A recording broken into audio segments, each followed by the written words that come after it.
Hello, everyone. What is going on? My name is Timpedia, and welcome to the first show of the end of 2025. Just kidding. There's been plenty of these already, but this is the most A important lot. one. This is our end of 2025 show. We have a ton to cover and a hard stop for once, so we are going to blow through this stuff as fast as possible. But we do have a bunch of news, but we should also figure out who's talking about the news. So on my right It's Friedman, also known as Andrew, but mostly known as Friedman. and on my left. I can't think of anything clever, so Tyler. Just Tyler. That's it. All right. Nope. Tyler. Okay. Okay, Tyler. Right off the bat, boys, who doesn't love a good Monopoly? Yeah, but which Monopoly are we rooting for this time? Is the question. Is it Netflix or is it Paramount? I mean, in this case, I guess Netflix. I'm not sure though. Nobody wins. No, congratulations. We are all loser. Yeah. Yeah, I feel like people have sides to this, and I'm like, you do know it's like, none of this helps us, the consumer. Nope. Doesn't matter who gets what. People believe like a company, one company is better over the other. I'm like, nah, they're all equally shit. They really are. I mean, I'll admit I fell down the rabbit hole when Funimation got bought by Crunchyroll. I'm like, finally, a company with a decent video player buys the one with a shitty video player. But at the end of the day, it was not good for consumers. Well, at the end of the day, excuse me. I mean, all the Funimation executives were for some reason given control over over Crunchyroll, which is leading to the as Mother's Basement calls it, the enshittification of Crunchyroll's subtitles. Yeah. That's a whole other topic. Yeah, that's a whole other topic. Go watch that video. We're not talking about it this week. No. But from this headline, it sounds like Netflix or did Paramount withdraw their bid? Now Netflix is the only bidder. I think we're still in the Paramount thinks they're fighting for it, but yeah, Netflix seems to be. So for context for everybody, Netflix. So Warner Brothers Discovery, the terrible name, basically announced a month ago or so that they were up for sale, and it seems like Netflix is now coming in as the winner, assuming the U.S. administration doesn't block it or something. It seems like Netflix is going to take over one of the biggest and oldest movie companies still around. Everyone's like, oh my god, this is the end of movie theaters. Everyone's writing every inflammatory headline possible. I don't know what to say. Netflix paid the most money, and like this is how the system works, I guess. Also, I don't know why Warner Brothers was for sale, but now like Netflix gets everything. DC is a big one. HBO is now under Netflix. So I feel Which like is this wild because they just upped their fucking price too. Well, that's the thing. HBO. It's like everybody in the world is just upping their price. It's so frustrating. Like, I could see a world where Netflix goes, "Hey, we have HBO now. We're gonna roll in we're gonna have a Netflix HBO section, but you have to pay extra, and it ends up being the same cost as both." The add-ons, yeah. God, we're going. Or I they can definitely see it go- happening. Yeah. Unfortunately, and this is the part of the podcast where weekly I remind everyone that fiduciary duty is bullshit. Is that they are legally required to do this. Doing the opposite can get them sued and shut down. We were talking last week about how great Valve is. Yeah. Don't go public. Anyone out there who for some reason owns a company and listens to this podcast, don't do it. It's not worth the initial cash injection. I mean, this is what didn't we talk about? Did you guys see the headlines that like SpaceX is going to go public with like $1 trillion IPO or something? God damn. It's like it's so stupid. But see, it's because like it's not for the consumer, right? No. I mean, yeah, like they're being like, because like they have other business ventures, like they don't want to continue. They just like, okay, well, they make money off of like deploying these things and being like, all right, peace, and then they leave on their golden parachutes. Yeah. The weird thing about SpaceX is because NASA is their biggest customer, they were already technically publicly funded. Yep, that's even just not worse. publicly owned. Oh my god, I hate it so much. It's actually so terrible. Thanks, I hate it. What? Here. Nah, what do you mean? That's no. fine. The future is going to be great. This time next year, AI will write the podcast, and I will have trained one to use our voices, so we've completely automated our workflows for the podcast. So, is this even worth talking about? Half-Life 3, guys, it's back. Everyone, it's ever since the Steam machine. Every other day there's a headline. The Half-Life 3 is going to come out with the Steam machine. Was it actually though, or is it like? Oh, it's a not rumor? confirmed. It's just a rumor. Every other day there's a new headline. Oh, so it's not real. So I don't care. On top of Better be. Half-Life 3.exe appearing in some test file for a Steam Deck or something. I don't know. Rumors are always flying, but I'm gonna I wouldn't say be... a Oh, go hot. ahead. I'm gonna say a hot take. Half-Life is mid. Thank you. Hey, I've said that since day one, baby. Wait, Half-Life hold on. is mid. Hold on. Hold on, what? What do you mean this 21-year-old game? Nah, even back back then, I think some of the physics things were like a little bit fun. I think the gravity gun is a really cool gun, and it paved the way for like some of like Insomniac's fun guns in whatever. But like, I never thought that game was anything special. Tyler, this So- is And I wild. played all I of never them. knew you it had was- this take because I've been in this boat for a long time. I mean, Yeah. as someone who played Half-Life 2 and then I think episode 1 and then didn't play Half-Life 2 episode 2, like the campaign was okay. I played it more for like Half-Life Deathmatch because just the way the game engine facilitated fun gameplay. But in terms of I was never a like first-person shooter campaign person. I know you guys very much are, but Oh, hell yeah. I don't know. The question boils down to is, Tyler, have you had the chance to play Half-Life Alyx? I did for like a brief moment, and that's the best Half-Life game. All right. So I was gonna say, like the momentum of saying here's what they would do if they would go back to Half-Life, seeing it and saying, okay, well now what would Half-Life 3 look like? But Yeah. like honestly, I don't know. I don't feel like investing in VR just to play Half-Life Alyx. But it's cool though. I think Yeah. Half-Life Alyx is fantastic. Everything they've It's one, done with that. yeah, it's one of those things I want to play, but I'm never gonna own a VR setup for it.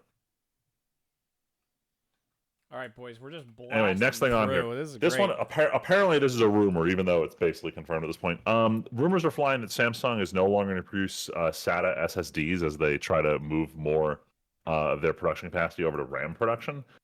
Despite the fact that like pretty seemingly validated reports went out, Samsung denied that they're cutting the SATA SSD business. For anyone losing their mind, this does not impact NVMe drives. So stuff that goes in your PlayStation, the predominant drive that are now on motherboards, those are still going. This is purely SATA. Like, wasn't there the a same headline kind. today also that Samsung is doubling the price of all their RAM?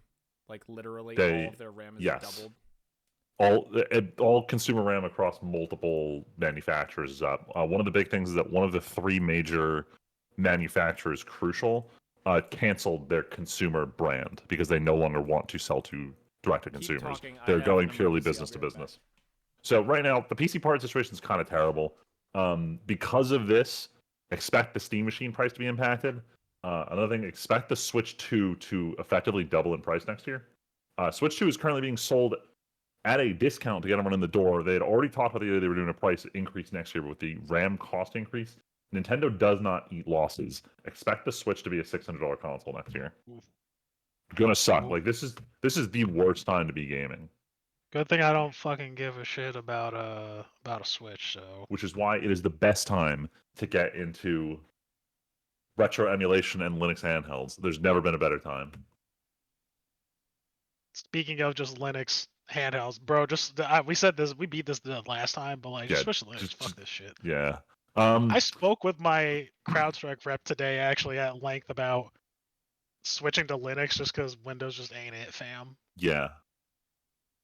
I mean, I'll say this. I despise working with 11 at work. It's very annoying. I finally figured out where we had mentioned the other week, I'm like, I can't find where like copy and paste are, and you said, are they the icons? I'm like, what do you mean are they the icons? And then I'm like, oh my god, I'm blind. There they are.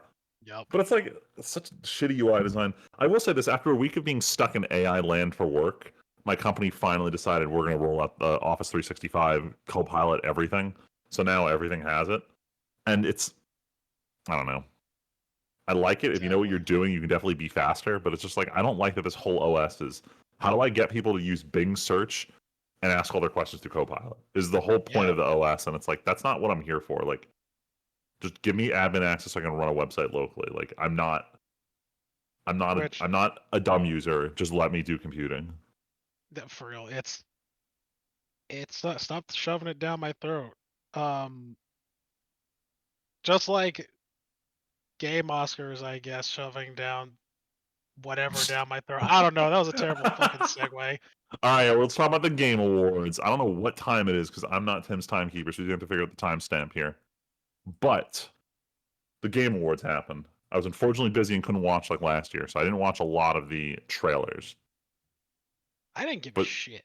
Yeah, I was here mostly to know how big was Expedition 33 going to win, but I couldn't have anticipated this much. So I'm gonna pull up real quick with the Game Awards nominees / winners. I want to look into here because I'm pretty sure the one category where I was hoping they would win, which was music, I don't think they did. I'm sure they did. They did. They definitely did.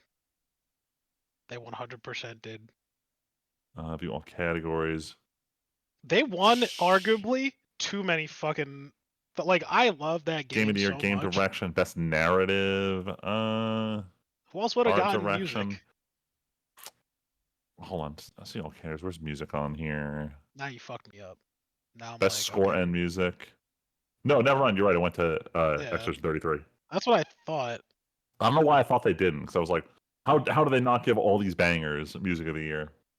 See, what I'm actually kind of annoyed with, I'm annoyed that they got best art direction when I don't agree with that.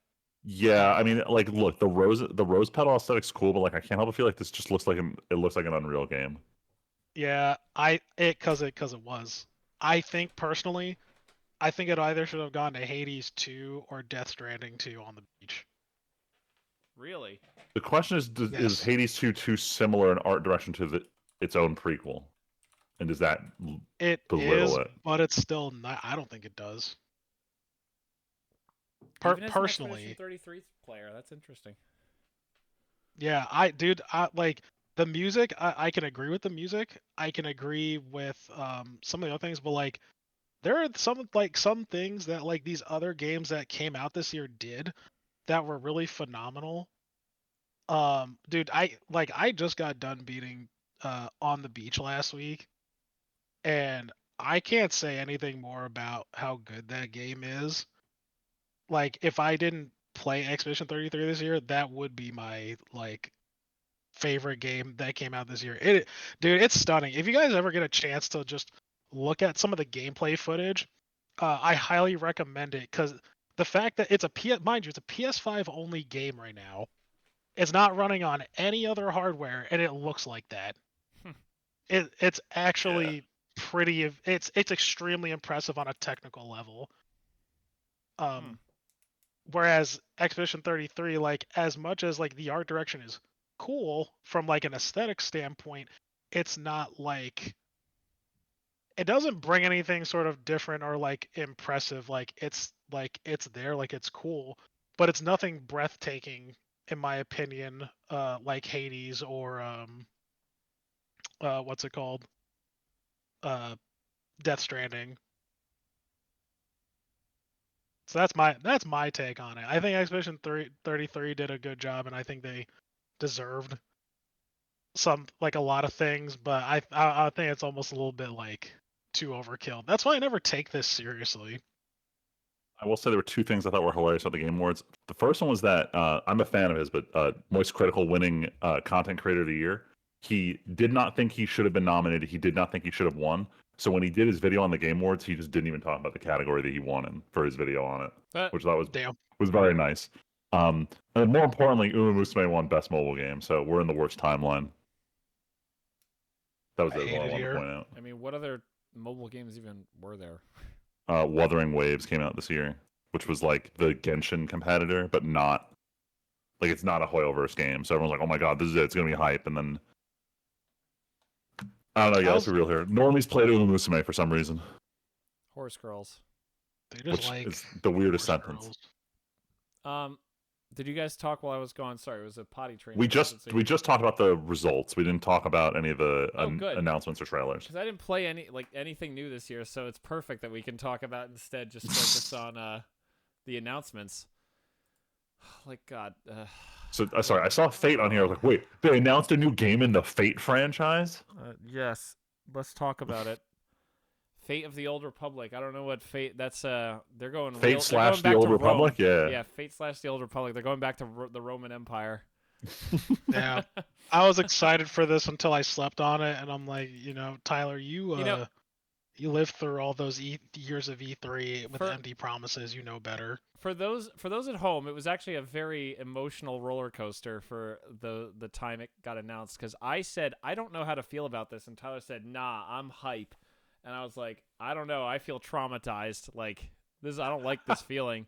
And then Tyler wakes up the next day and messages me and Freeman and goes, "Yeah, on second thought, I don't really like this either." Yeah. On second thought, I'm not hype about it. I mean, Casey Hudson coming back is cool. I don't feel anything, like legitimately. I've realized over the last week of this being announced, like I don't want to think about this. We had a shot that the second I saw that silhouette, I was like, this is it's a Leviathan interdictor. That's cool. This is nothing. There's nothing here. This is less than nothing. So I don't feel any reason to get hype. I don't know what kind of gameplay this is going to have. I don't know what the story is going to be. Who knows anything? Because KOTOR's not canon anymore. Revan is canon, but KOTOR is not canon anymore. So is this going to be in the new canon? They said it's not a sequel. So is this going to be some new horribly written take on the KOTOR era stuff? I don't know.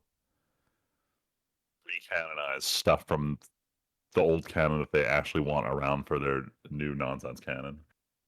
I will say we'll also get into this. Tyler playing another old Star Wars game recently. I think Tyler is learning more and more about why I am the way I am about new Star Wars stuff as Tyler plays more of these old like 8 out of 10 Star Wars games. Yes. I'm getting there, but I still think, like, was it Michelle and I watched, what did we watch today? We watched one of those, like, it's like Tales from the Underworld or something like that. It's like 6 like 15, 16-minute shorts, yeah, and I'm I like, didn't watch oh, them. these look pretty cool. Yeah. The Tales from the Underworld is like from Asajj Ventress's like perspective. That's cool. It's cool that she still exists. Considering Tartakovsky made her for that awesome Clone Wars show. Also the not just that one, but well, she was a mainstay in the actual Clone Wars I know. show. But I'm saying she first showed up in his show, which is awesome. Oh yeah. Anyway, let's keep talking about announcements because we're trying to speed run a podcast today. Control sequel finally. I still need to. This is my signal that by this time next year I need to have played Alan Wake 2. When that finally goes on sale, I need to play it. Too bad I can't just loan it to you. Actually, I think it was free to get at some point. On PC? Yeah. On Epic Games. Let me check if I got it. Yeah. Who cares about Epic? I don't have an Epic free game, bro. I've never had an Epic account. It's literally account. free games. It's free money. You're not wrong, but after our discussion, after seeing over and over how terrible the Epic CEO is, I don't even want to we're talking about the stock market and everything. Like, I don't even want to give them the account created, even for free games.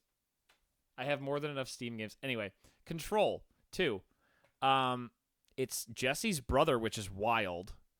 And it's all about melee, which I think is actually really sick to go from the first game where it was all range to an all melee game. I'm very curious how this goes. Things are clearly even 10 times worse than they were in Control 1, so that's exciting also. Mm-hmm. Hold on real quick. I need to complain about Epic real quick. I went to go log in after not logging in for forever in this computer, and it logged in and says, confirming, this is your email address, and this is the number of Fortnite skins you own. And I was like, why is this your account statistic that you have to show me as I'm logging in? Really? Yeah. Because next to it says, pump those numbers.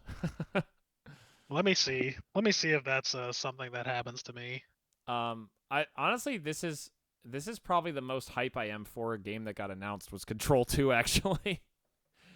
But in terms of fun, potential 8 out of 10 Star Wars games, Star Wars Galactic Racer, I'm actually kind of sad this isn't directly a pod racing game, but I mean everyone says the meme as soon as you see this.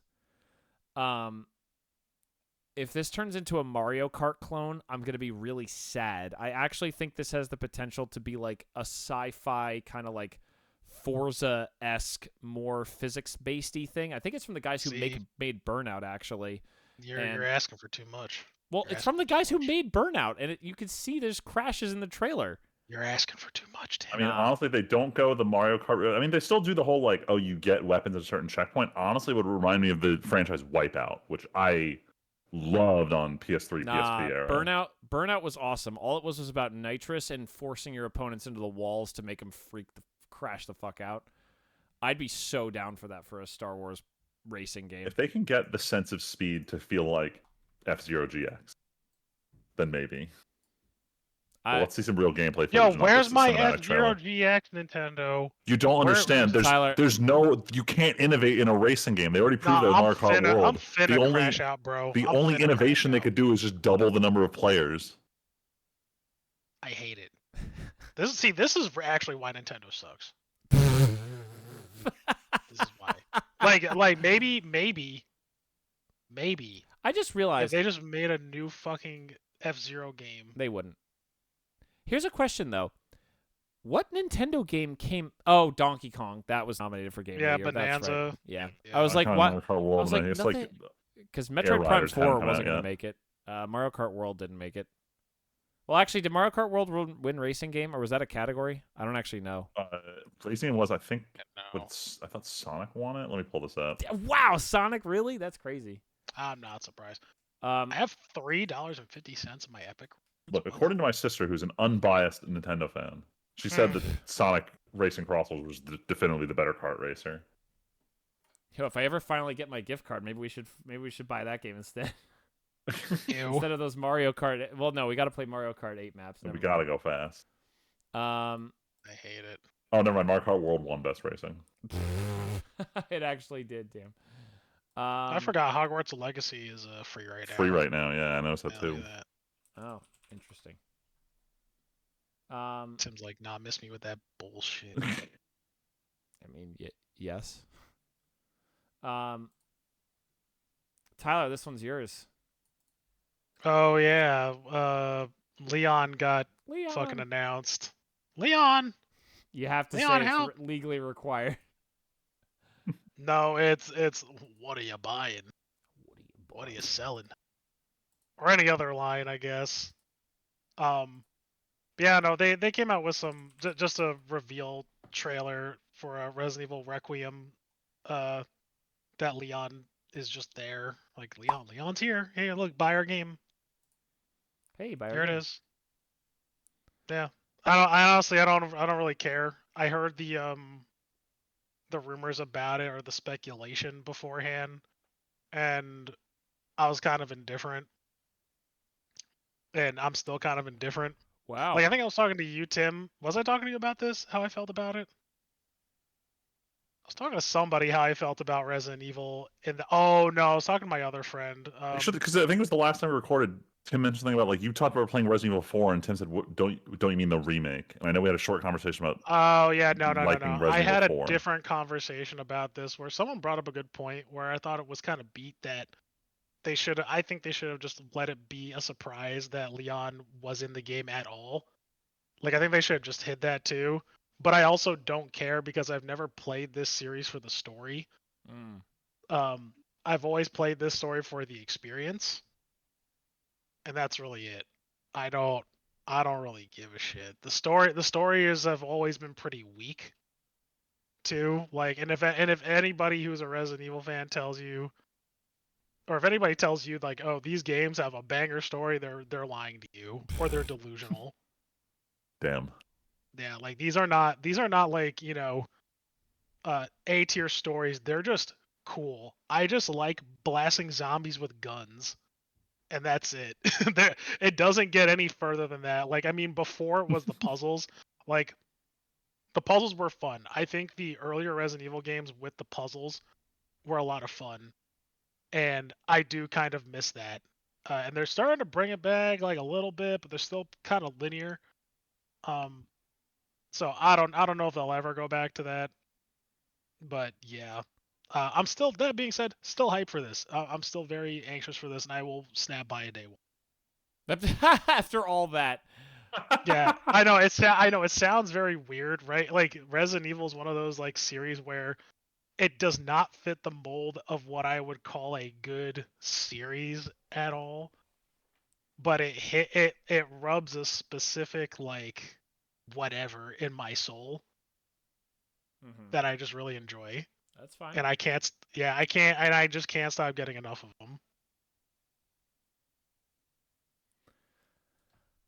This one I threw on here. This? So this is funny. The guy who his entire career has been making Yakuza games.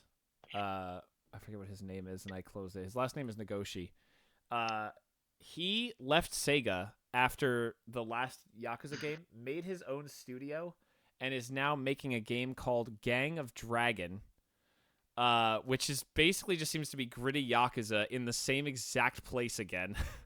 But it is starring the best character in Train to Busan, the actor. He is actually the mocap guy for the main character of Gang of Dragon. That's pretty cool. So that's just cool, but it's also hilarious that in an era of Yakuza actually doing well, the guy went off and founded his own studio, and Dragon is still in the title. Like, it just seems like it's the same thing again. It's wild. And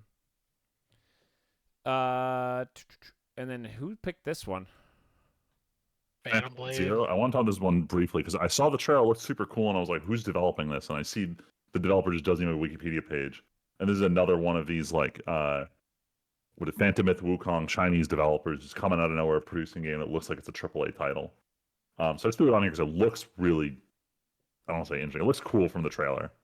But it was the only thing that stood out to me on like the sizzle reel that I watched. The sizzle reel? Yeah, like instead of watching every trailer, you just watch like the like a compilation video of just the best parts of each trailer. A sizzle. Is this not a common term? No, I've heard it. Not to me. Sizzle reel is a short, fast-paced highlight video showcasing the best moments or core essence of a person, project, product, or brand to generate excitement. All right, I spent too much time in marketing land that I thought this was a common term. But it is. Anyway, point is, like, if you watch a highlight recap reel, that the media term is a sizzle reel because it's sizzling hot. It's only got the good clips in it. I mean, that's that makes sense. All right. Yeah. All right, I just wanted to call it out. Nothing more than that. I still would have to play Black Myth Wukong before I ever get around to playing this game. And I'm not playing. Yeah, I don't think I ever. I plan on getting around to Black Myth Wukong. There are enough third-person action games that I want to play before I play anything new. Yeah. All right. Oh boy, Freeman. So you want to do your thingy? Yeah. Was not creative enough tonight. We'll go super fast here. This one's been a meme in the making. So there was this manga that came out. I think it ended in 2010. It ran for 3 years called Siren. And people have been memeing for years. When's it going to get an anime? And 15 years after the manga ended, we're now getting an anime. The creator went on to do like this whole interview about like I couldn't believe this happened. Again, we're pulling off after years of trying to get it to happen when it was in manga form, and then it didn't. Long story short, everyone really seems hyped about this, and it has me confused as to why Shueisha's like, yeah, let's adapt this 15-year-old manga that ended very early instead of getting Kagurabachi an anime adaptation. So I'm wondering what's going on, why they don't want to like free this thing to anime land instead of deciding, let's go through our back catalog and revive IPs. So either way, excited to see new stuff from them. Biggest thing that happened this week, instead of talking about the watch and play, I'll just put it right here. Hero Academia is over.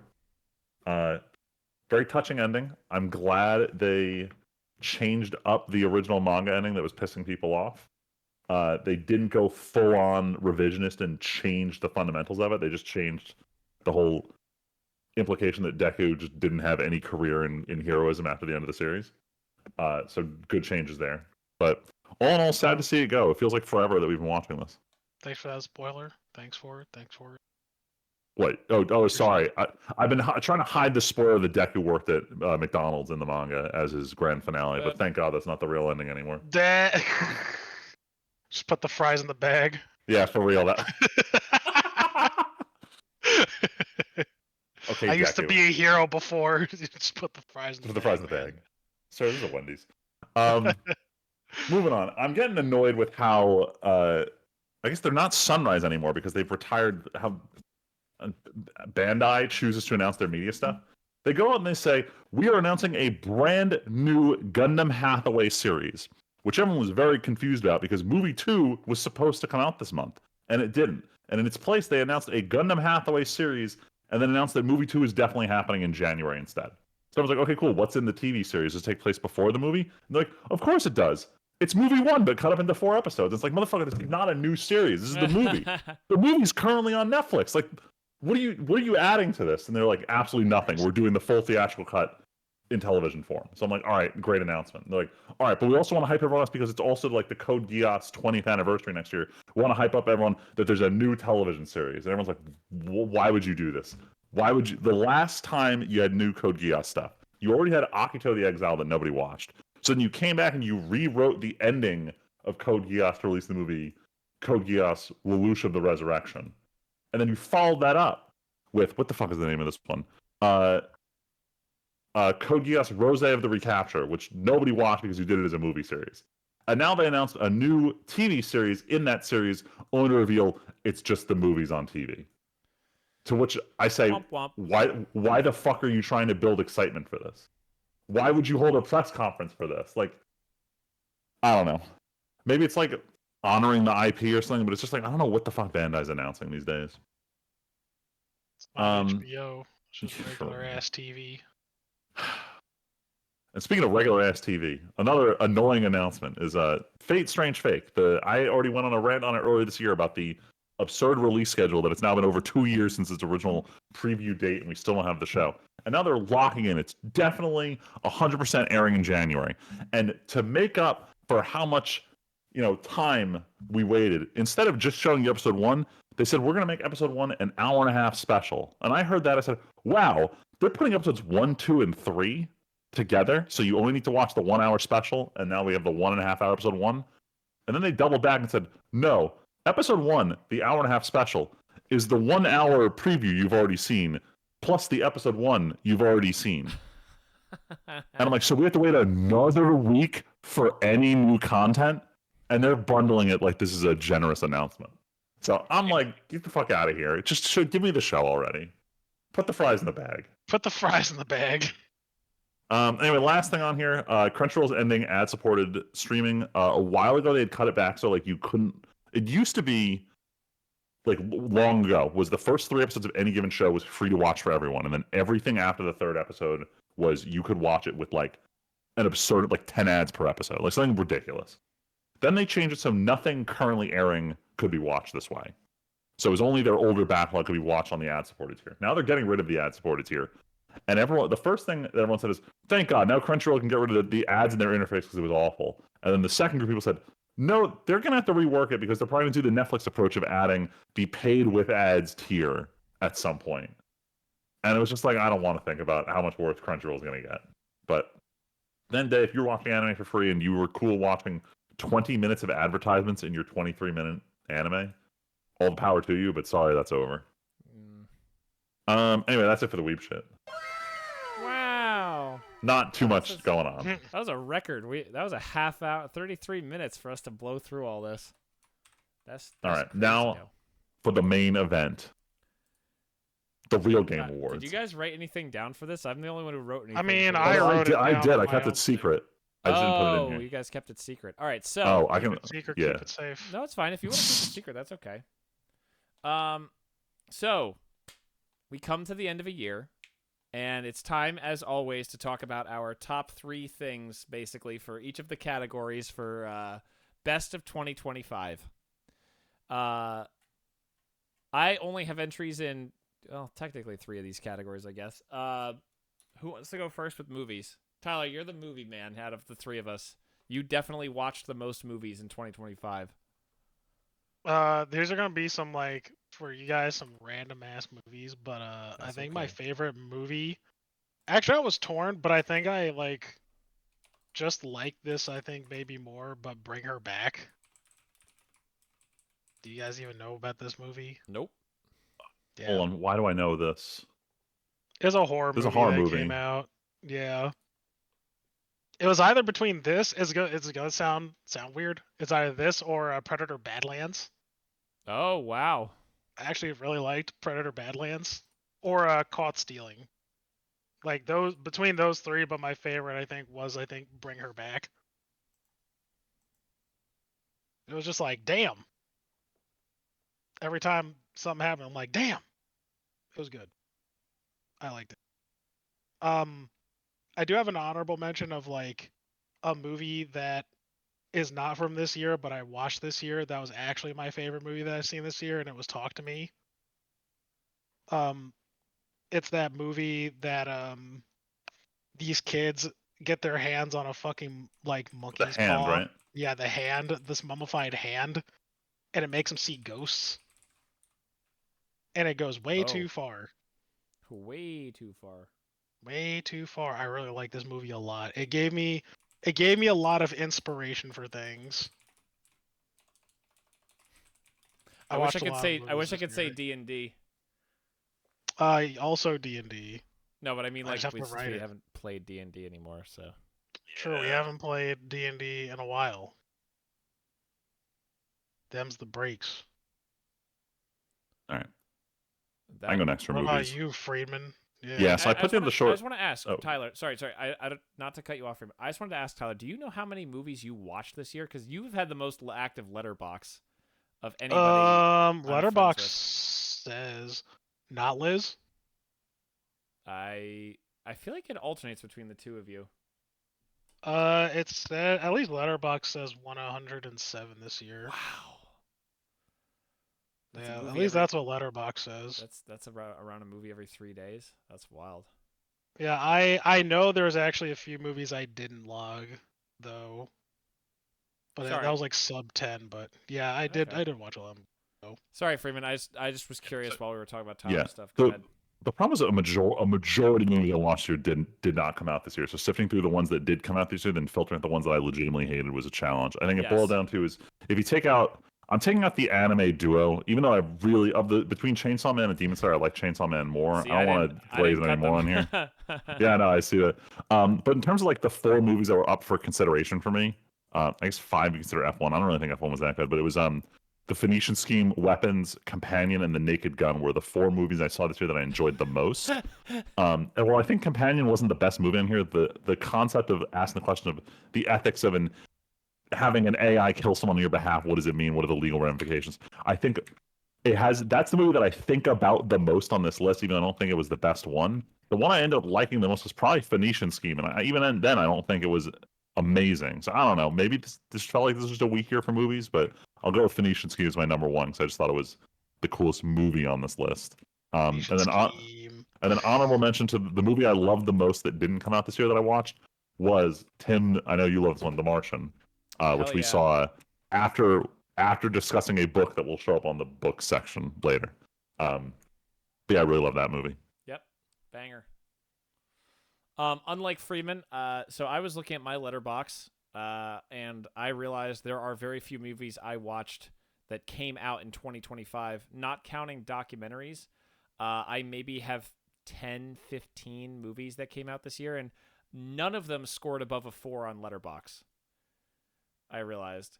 So I had a tough time picking of not the most stellar list. But honestly, based on that, Chainsaw Men ended up being my movie of the year. Damn. I mean, it Nice. was a banger. Not a terrible Feels opinion. good. I'd No. still enjoy it, and now it's on digital, so anyone can watch it again. Yeah, I don't get to rent it, but it's on digital. Yeah, it's not on like streaming or anything for free. But yeah, I really like Chainsaw Man. And then my only other 4-star was The Naked Gun. You already mentioned it, Freeman, but Yeah, that movie was genuinely fun and funny. And then I had so many 3.5 stars to pick from. I picked K-pop Demon Hunters. It was a fun experience. We all watched it together. Boo. I think it's one of the Cheap. ones No, I'm I just would be kidding. willing to rewatch. It had good music. I mean, I will say, it's been a lot of fun to like listen to music and everything. I mean, you know what? It fits with your Spotify age, Tim. Yes, I am by far the youngest out of all of us on Spotify. Listeners, post your Spotify age. I'm curious. I was the baby of our group, which is great because I'm actually the old man. So I got 19, which is crazy considering Tyler more than tripled my age. Yeah, yeah. Liz and I, we're the old, Kind of on the older old end. people. Yeah. Whereas I fit just slightly under my actual age. So. Yeah, you act your age. I clearly don't. I never did. Look, it's because synthwave is a genre that literally only people our age listen to, and I listen to way too much of that. All right, so that's movies. I didn't read any books, but you guys did. So the problem is, I don't know if I read any books that came out this year. No. Oh yeah, we didn't read books that came out this year. What Tyler was gonna yell at was that when I mentioned to my mom that I was reading a lot more, she said, "Oh, what did you read?" And I mentioned that audiobooks. She goes to me, "Oh, that's an audiobook. That's not reading." I was like, all right, fine, I guess. On a technicality, I didn't read a single book this year, but I did listen to I think 11 audiobooks this year, including a lot of book talk trash, including the entire Fourth Wing series. But I will say, among the books that I read this year, I'm not going to do a full, because sometimes my honorable mention includes the other two. The book that I read this year that I loved the most was Project Hail Mary. Just a good sci-fi, almost mystery to start, and then just sci-fi space adventure in the remaining 2/3 of it. Good book. Don't want to ruin any twists. Movie's coming out early next year, so I highly recommend reading it because from what I've seen in the trailers, the movie's not going to do the same way the story is revealed as the book, so it's going to be a very different experience reading versus watching. So definitely read it. I also second just saying highly recommend that book. Hell yeah. And then my number 2 and 3 are technically my not from this year mention is that I love the first 2 books in the Red Rising series that I listened to this year. Definitely the highlight of my Audible experience so far. Definitely excited to trick our book club into reading book 3 and then have to figure out how I'm going to read the rest on my own. Freeman, and considering at the beginning you you were like, I'm lucky to get 1 book out of this, and now you're going to make them read 2 more. That's pretty impressive. I know. I'm not sure how I negotiated this. I think if I just keep threatening to leave, they'll just let me pick another Red Rising book every 4 months or so. That's good. We should keep doing that, Loop. They need to read better books. Considering the trash that's infected Val, yeah, I agree. Damn. I'm still dying. I'll talk about it when we finally get the Watcher split. I'll give a brief complaint about it, but good lord, when she finally gets around to the smut book we're supposed to read this month for book club. The fucking smut book, dude. Tyler, there was a long conversation on Sunday that you missed. Man, maybe I'm glad I missed it. Rough conversation. Yeah. Maybe we could start our own book club with blackjack and hookers. Don't you Tyler, wait, don't you have books to talk about? I have books. Honestly, I only read 1 book that I liked, and it was Pure Nessie. I don't know if you guys remember me talking about this book, but I really loved the concept. Yeah. I like that book a lot. I thought it was pretty good. Which is actually pretty wild because Wind and Truth came out the end of last year, and Michelle and I think got around to finishing it like the beginning of this year, and that's one of those books where we're like, man, this was just not it. And I don't know if you guys remember me what Wind and Truth is. Wind and Truth is the 5th book in the Stormlight Archives series by Brandon Sanderson. This was like supposed to be the capstone to like his first half of what is his mainline series. And we thought that it just did not hit the mark. Woof. Which is like, damn. I think that's kind of a big deal, especially for us. Like, he's like our favorite author. Yeah, that's actually like Brandon Superstar Sanderson. Yeah, he's also like he was the topic of conversation I brought up to our first, actually. Funny enough. That was the icebreaker. So it was kind of sad to see like that was not like hitting with us. But that was it. I read a few other books, but they weren't worth mentioning, honestly. Like I thought they were just kind of mid. I also didn't read a lot this year, not compared to Freeman, who's like in a book club with other people, at least like reading multiple things. So this is the first time I'm trying to read 2 books in a month, and like looking at my anime list, it shows this is the least amount of anime I've been watching at any given time, just because I need to spread my free time among these hobbies. Yeah. It's fun Whatever. though. I'm not doing 2 books at a time for book club going forward. This was a bullshit challenge. Especially if one's ass, bro. Like I'm not gonna. Is that what the I think conversation was about? I think the reason we're reading 2 is because one of them is ass. Oh, I see. Well, Wait, also, wait. Hold on. Also the movie. You're reading 2 books for book All right, club? I'll just flash forward and talk about it now instead of the watch / played. The Housemaid is coming out later this year. It's based on a book that was really well reviewed. I think Alexa really liked it. So she was like, "Hey, do you guys want to go see the movie before we do book club on like it's on like 2 days after Christmas, I think." So I'm trying to read through all of this book before we go see the movie. After I've already finished our book club book for the month. That I would be like, yo, you're on your own.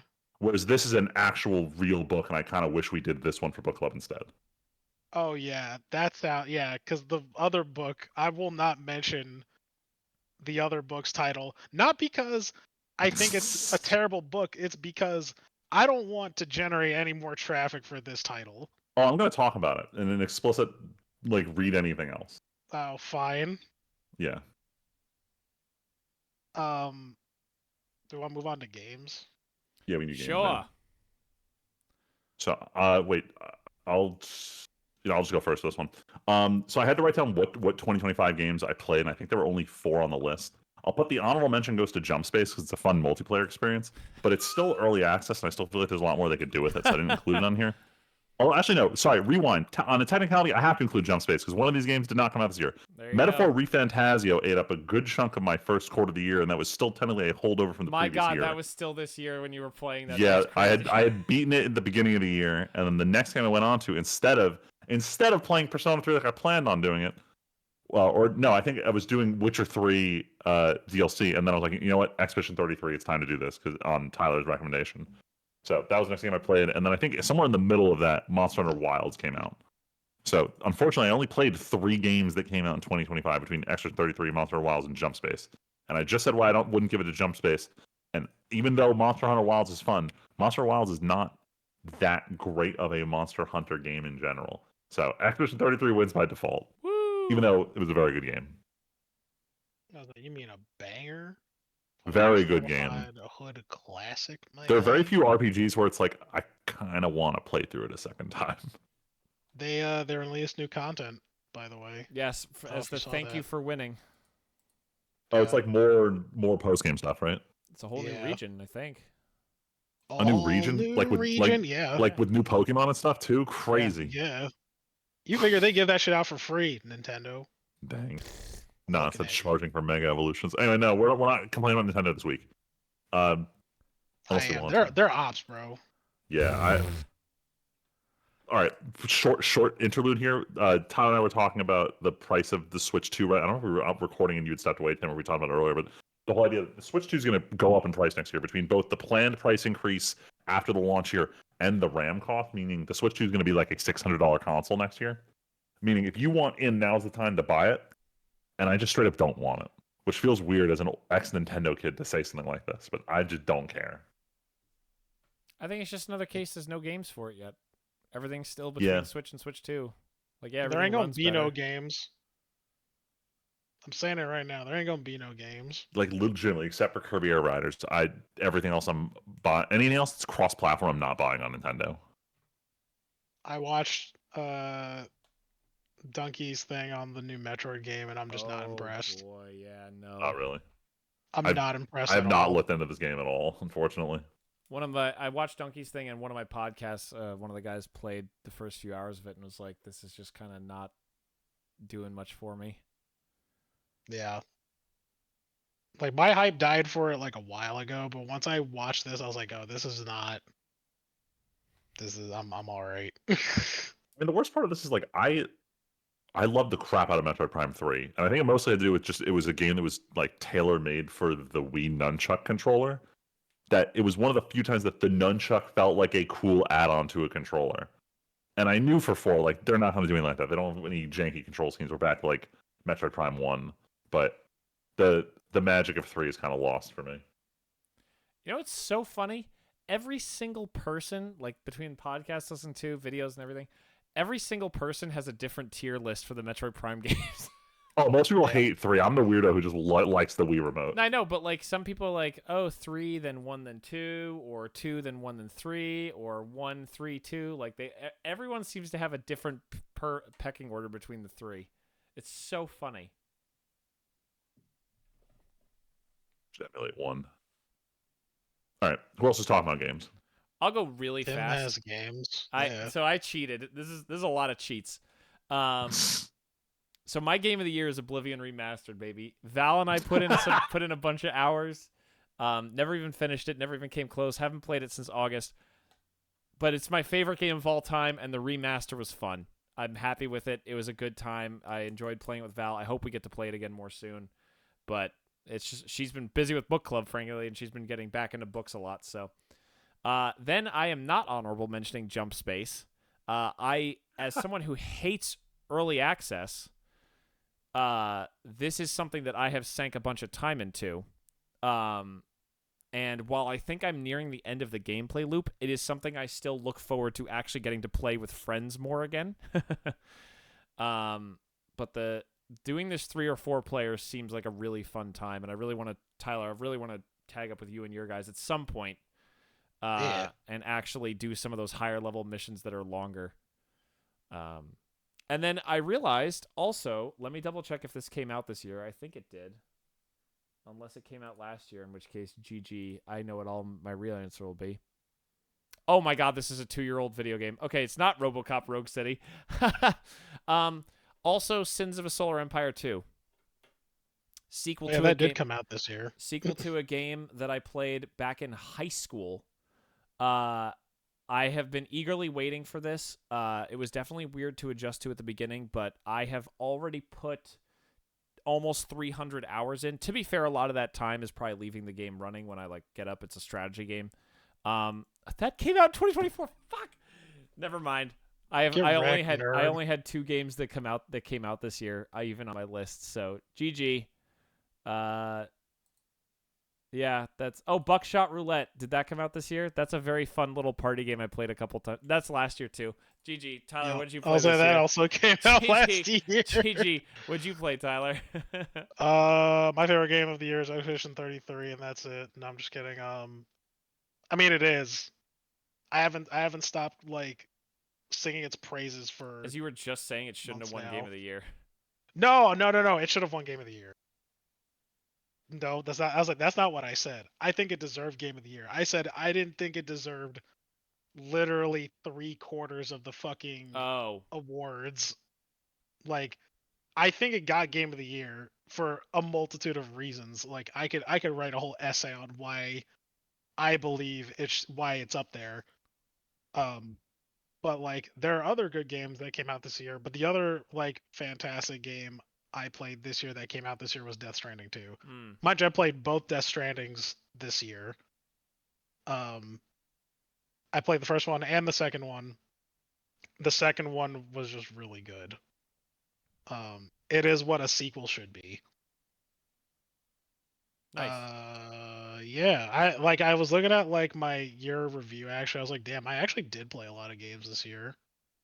To call us out for missing a super obvious game, and then it occurred to me that Space Marines came out last year, not this year. That's why I Correct. definitely didn't say that. I don't know why. I thought it was beginning of this year. Let's see. The other games that I played this year that also came out this year were all. I think were few. I played Schedule 1. Schedule 1 was a game. I keep seeing Shape that of on Dreams Steam's was fun. homepage, constantly. Dude, I got it because my friends wanted to play it. It was one of those oh, it's an $8 game, just fucking get it. And honestly, it is a fun game. Just I don't know, it fell off pretty quickly, but it is a cool game. Oh yeah, I got Ghost of Yotei. I didn't finish Ghost of Yotei yet. Oh, and I just beat Dispatch that I can talk about later. Oh, nice. Yeah. What else? And I started some other games too that I'm not completely done with. I did beat quite a decent amount of games this year.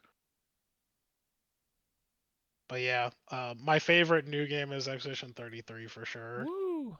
It was just Oh, yeah. perfect. Banger. Down to the last minute detail. Oh, let's go to real life TV shows. Oh, I have boy. 0. So the problem is most of the shows I watched this year weren't new to this year. Actually, hold on.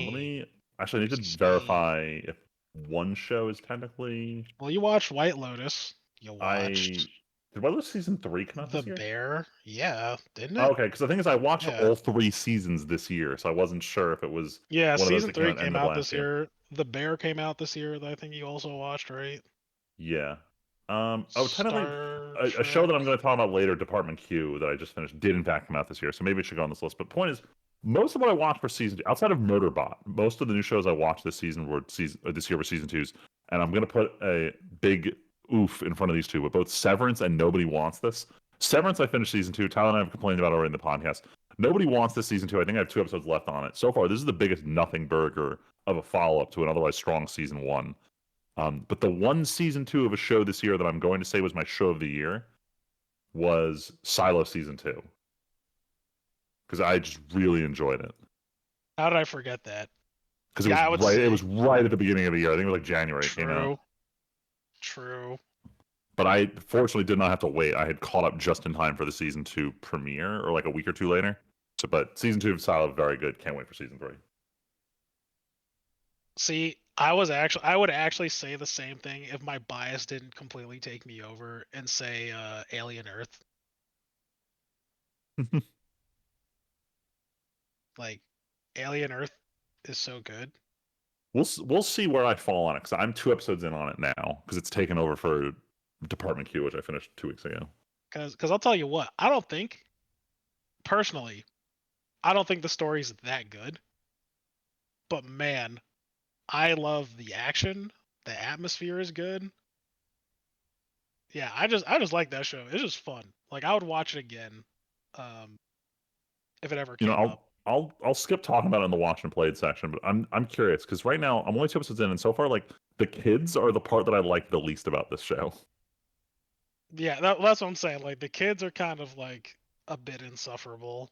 All right, good, because that's the only part I really don't like. The rest of the show is very cool. Yeah. But even there are some aspects about it where I'm just like, this doesn't make sense. This doesn't make sense. Like, I was talking to my friend, like, we watched it week to week, so like we talked about it like after every episode.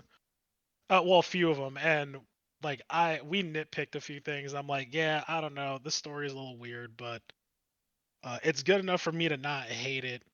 But I just like everything else about it.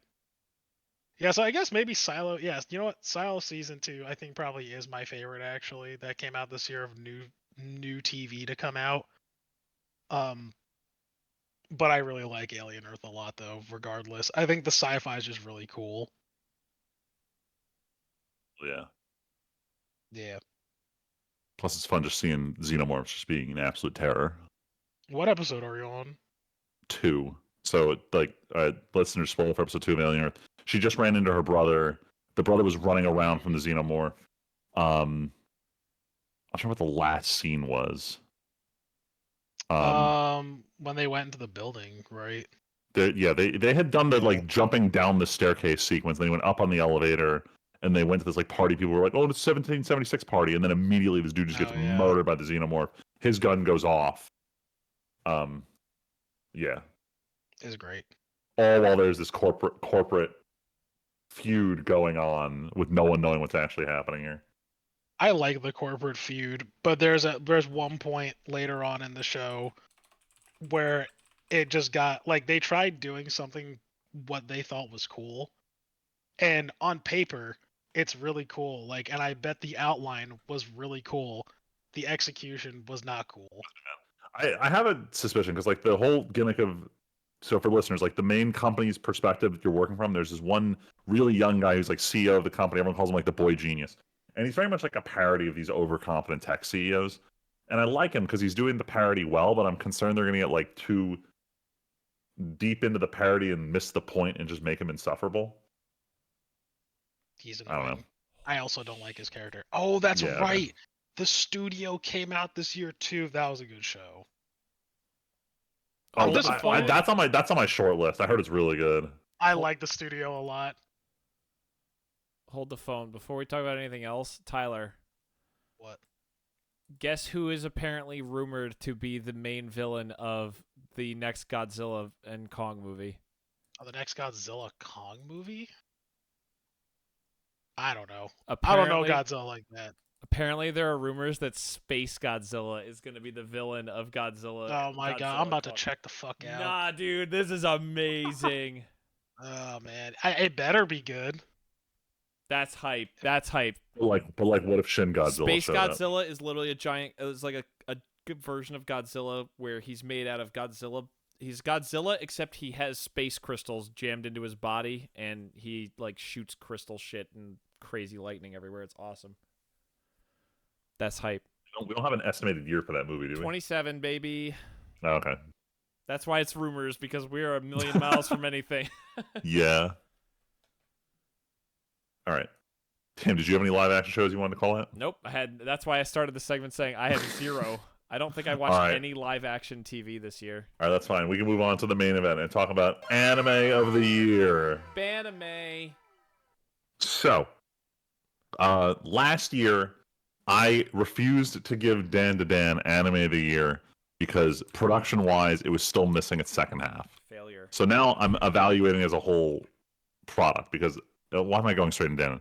Honorable mentions first and foremost. Rock is a Lady's Modesty. Love the show. Woo! Great music show. I think it's one of the first to really focus on the playing of the instruments because while it was CG, they could do a lot more in it than if they were doing hand drawn. A lot of times hand drawn, they'll cut over it. So love that show. Medalist was a great seinen sports anime that wasn't over the top testosterone. It was really nice, really cute. I think it's going to appeal to the Uranus crowd. Very excited for season 2. And the last one is a super honorable mention, but it goes to Zenshu because this was an anime original by not Studio Madhouse. Oh my god, why am I drawing a blank on their name? Kings of the World. They do everything now. Mappa. Studio Mappa. Sorry, M was going to Madhouse in my head. But I commend them I like for how doing, I didn't even fucking know, and I'm like, oh, Mappa. I commend them for doing an anime original in a world where everything they do is licensed IPs. Even though it didn't hit 100%, I appreciated what they were going for, and I respect it, even though it was a solid 8 out of 10. My actual top 3, though, 2 and 3 I'm giving kind of no particular... I'm giving Dan to Dan, and I'm giving Call the Night Season 2. This one turned around heavily for me. So Call the Night Season 1 was decent. I didn't have high expectations going to Season 2. And I thought they did an amazing job while upping the aesthetics that made season 1 so great. I'm not going to call it a perfect show. That's why it's not my number 1 show for the year. My number 1 show for the year is Taco P's Original Sin, the 6-episode pseudo horror that was billed as very cutesy and then wasn't. I have never felt so much dread watching an anime, thinking, "Oh, good lord, what is going to happen next? Please don't, please don't, please don't." That was. I should put that as my actual review for this show on Letterboxd or something. But I really enjoyed it. It was very short. I highly recommend everyone watch it. This was emotionally gut wrenching. Damn. It's definitely on the list of ones I'd like to go back and watch from this year. Yeah, but all in all, of the shows I watched this year, there weren't an insane amount of standouts. I'm not gonna say this is a weak year for anime, but the strongest anime there weren't that strong compared to previous years. But that's just me. What about you, Tim? I thought Tyler might jump in and go. No, Tyler's the grand finale. Tyler watched Yeah, anime. right. I watched one current anime. Which was what? Hell yeah. Even though that wasn't even the fucking song, but I cheated again. It's too iconic. No, because like Freeman said, it didn't finish last year. I cheated again. I couldn't cut this list down of 6 shows, so I did, but it perfectly came out to 3 sequels and 3 new series. So in terms of sequels, runners up, Windbreaker 2, absolute banger. Still breaks my heart that Freeman refuses to make time to watch Windbreaker. Once I get through To Your Eternity Season 3, it is the lunch. No, I know. You've said that only 5 times before. The problem is I haven't had a lunch break in a month and a half. I know. And also, shout out to genuinely being incredible, the ending of My Hero. I actually think that this is not maybe as good, but this was such a good payoff. There were moments that I was so gripping the edge of my seat. I'm so happy with how My Hero ended. I really enjoyed it. But Dan was just like season 1. The most fun I had in 2025 watching anime was watching Dan season 2. There's just no more pure joyous experience than watching this.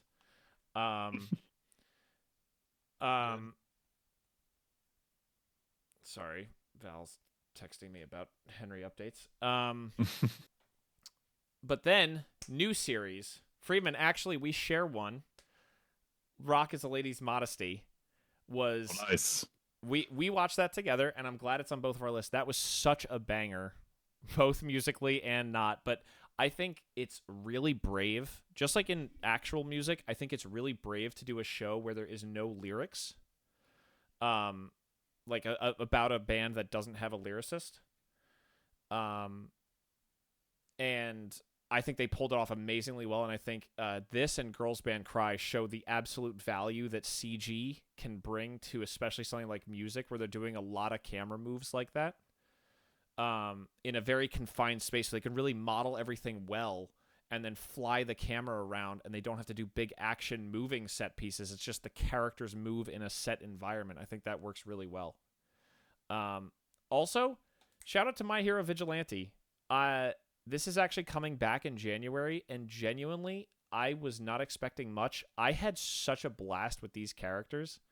Knuckle Duster is already one of my favorites, but the whole cast and crew of this is fun, and seeing an earlier world where All Might exists, but it's not like involving him. It's not the end of the world every day, but it is other stuff going on. I'm very excited for season 2. But I gotta say, my new anime of the year, it has been, what's the studio called, Freeman? The one that did Braver and the one that does Uma Musume. Games. Cygames. Cygames is legitimately like the heroes of anime between this, Braver, and and other ones, not Lycra's Recoil. They take that Uma Musume money and then they make weird, artsy shows that are incredible. Bravern was awesome. Apocalypse Hotel, actually incredible. The concept, the execution, every single episode is like a whole new type of show, a little vignette of something, and they just knock it out of the park every single time. This is the show, the only one all year that I watched solo and then made Val watch with me separately, and she said, "I'm glad you made me watch this. This was great." So 1 for 1 for this year on making Val watch things. But I loved it. This was so good. Oh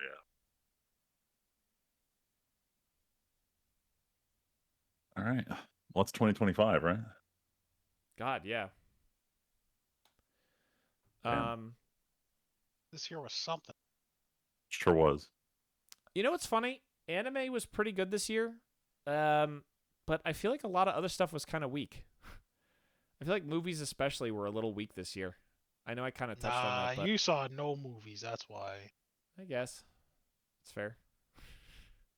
I think I saw a bunch of movies. I just didn't see new movies. Yeah, same. This year was, I think this is the most movies I've watched in a year, and I think like 40 of them were not from this year. Movie of the year, I Back to the saw Future. a lot of movies The actual experience of the year that came out this year. I was surprised.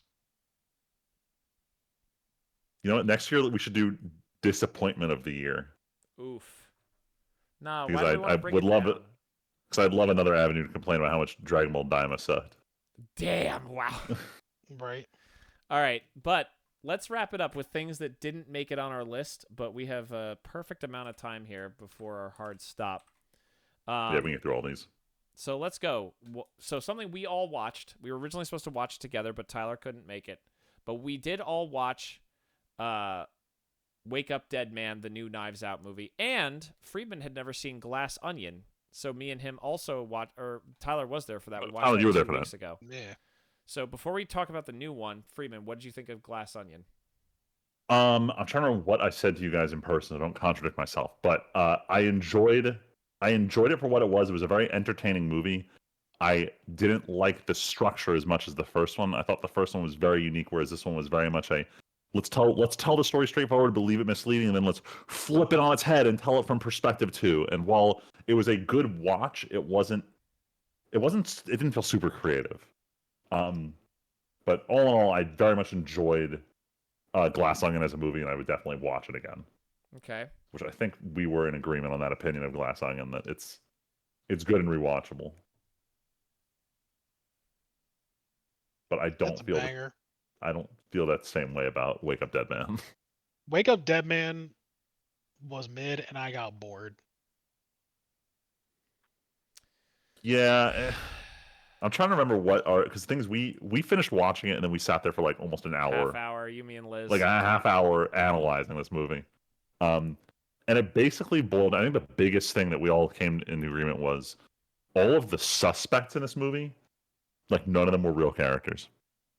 Yeah. Like none of them were believable as potential suspects. None of them were interesting to watch. You didn't even so much as speculate. Like the only character I even remotely speculated was involved was the one who did it. So I am mad that was another thing too, right? I think like Michelle and I were like her and I were bouncing ideas off, and like we were just saying things while like we were even kind of doom scrolling. Like, we call ourselves just doom scrolling a little bit while this movie was on, and we were just like, yeah, I bet so and so. I'm like, oh, I bet so and so is involved too. Like, this is probably like this kind of thing because of this, this, and this. And turned out that was the case. Not the reason why. We didn't guess the reason why. We guessed, we got very close to like who did it, which was not the case, I think, for the other two. So that's why I thought it was kind of lame that way. It was kind of boring. It didn't keep our attention. We also weren't a fan of the tone that it took, and I think like I think this shouldn't have anything to play in like I guess the movie as a whole, but it kind of does because it's part of the reason why I watched this movie. Like I like these movies because it reminds me of Clue. Clue does not take itself seriously. This movie felt way too serious. Yeah, I think it was almost because it was religion heavy. It couldn't be all jokes. Well, I think But why not? Like I think they also like had to balance. It's funny. We had our long conversation, Freeman, and then I actually was talking to Kay earlier just on the phone about this because Kay and my mom watched it too. really. I actually really enjoyed some of the religion moments. I actually think back on the movie. I think things like the phone call with the woman at the construction company was a genuinely well-written, touching, good moment to talk about like what faith is. I really liked that. I think the mystery suffers for it. And I think that yes. I think that I enjoyed that message, but it makes me not enjoy it as a Knives Out movie. Because they're balancing, we have these things we're talking about, faith. Like, one of the things I said to Kay was, unlike the other two, this movie has a message. There were themes in the other movie, like privilege or, like, rich people being rich people in the second one. But they never come out and go, oh, we're going to have a long conversation about this. Like, the closest they come is like in the second movie, there's the conversation about what being a disruptor is, and it's all gibberish, so it's a joke. Yeah. Yeah. But there's no movie. But that's what I'm saying. I feel like it, like, yeah, like in part, like that makes it suffer, like you said. And it's too serious, and you could tell. I had a feeling that it was gonna be weird because this isn't a big spoiler. We all know Benoit Blanc comes in and whatever, but like he has a spiel at the beginning, or like I guess really it's like 20 minutes in. He doesn't show up until like 20 minutes into the movie, but he does this whole spiel. I won't go into what it is, but like it made me roll my eyes. But even more so, I'm like, why is he acting so fucking aggro right now? Like this is a completely different energy than like, do I win an iPad? Oh yeah.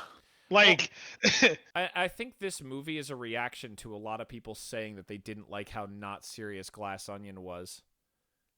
but the first one was not serious too. Well, and I think the first one is still by far the best. It had the perfect balance of like mystery and humor. Like I think of the scene where the handmaid lady, Fern, goes upstairs and finds him dead, and then goes to drop the thing, but then catches it, you know? That's a funny little moment. But like yeah, I feel like also one thing I realized, Blanc has no connection to this story. Nope. Yeah, I brought this up when we were debating in the previous ones. Like the nature in which he's brought into the mystery plays a lot into the story. Yes. And there's no reason he's brought in on this, and it plays no relevance to the story in this one. He just shows up. He's just my friend called me. I'm here. Yeah. But it's also frustrating because none of the characters meant much to this movie, not even outside the suspect circle. Like Mila Kunis's character, the sheriff lady, is just kind of there. She's a cop. She has no special interest. Like it felt very shallow in exchange for having a lot of this emphasis on faith and things like that. And like I said, I liked that aspect, but it hurt the movie overall. I even said this, was it on my review? I even said I would have given this probably a lower score if I think the talent was good. Yeah. Like I think the talent was really good from everyone. The problem was this execution. Like it's not what I was looking for, so like there is some unbiased towards this. But also like even as like a who done it. Which is funny because I feel like the other two set a precedent for who done it movies. Yeah. Or like mystery like movies like that. Like it take away the comedy. It's like it's good. Like the structure is very good, and they didn't do that this time. Mm-hmm. Yeah, I still think the first one is just so heads in a way good. And also something I realized critically, Freeman, you mentioned rewatching Glass Onion. For those at home, we over the past 3 weekends have watched Freeman. You, me, and Liz and Val are the ones who've done all 3, but we watched Knives Out, we watched Glass Onion, and we watched this. I would do another rewatch of the first and second movies. I would not rewatch this because I realized not only do I not care about the mystery that much, there's really no hints anywhere in this movie. There's no like clue anywhere. There's no visual trick. There's no dialogue to catch. You know what I mean? Like the first thing we hear in the first flashback from Martha, she straight up lies about what she said to the mother in that flashback when she's a kid. Like we don't have any other context. There's no other thing anywhere that we can go, oh, like I was talking to Kay earlier, and it's like in the first movie when Benoit meets Marta, he is constantly making comments about her foot because she has that spot of blood on her foot for the whole movie. And he noticed it instantly. But or you think back to the second movie, like there's all these references to things being there. Piece of shite for the doc and things like that because it plays into him being a dummy. Like there's all these little things that you can get out of a rewatch. What do you get out of rewatching this movie? So I think this has to do with how you tell a whodunit. So there was a similar anime I hated a couple years ago called Case Files of Lord Elmaloy, it was another Fate anime. It started Waver from Fate Zero. But point is, the whole gimmick was they would show up, there'd be a mystery, they can't solve it, and then Waver would show up and he'd make up some concept about the nature of how magic works to explain the mystery. And every episode I can't help but thinking, what was the fucking point of framing it like a mystery if I, the viewer, do not have any of the necessary tools to even if I wanted to piece together the mystery? There was no point in me even speculating on it because they're going to explain to me what it was later. And that was the problem with this movie is all of the hints that make it all make sense are explained to you at the ending when they explain to you what was done. None of that was shown in a way that you could have detected it yourself. And that makes this a bad whodunit. Hot take. No, I mean I wouldn't say that's a hot take because we feel very similar. Yeah. But compared to how everyone on the internet is responding to this movie, apparently it is a hot take. It is still wild. Everyone I have talked to says it's kind of mid. Everyone online is like, this is possibly better than the first movie. Definitely better than Glass Onion. They're tripping fucking hard. Like, Tyler, we looked at, if you look at Delusional. Letterboxd, we looked at it when we were watching on Sunday. These are insane. Like, it is more consistently up at the 4 than the first movie is. Let me look at this. Go look. Yeah, I'm gonna look. This is bullshit. The first movie is like spikes at 4s and spikes at 5, but this one is like all 4s and then leading up to 5s.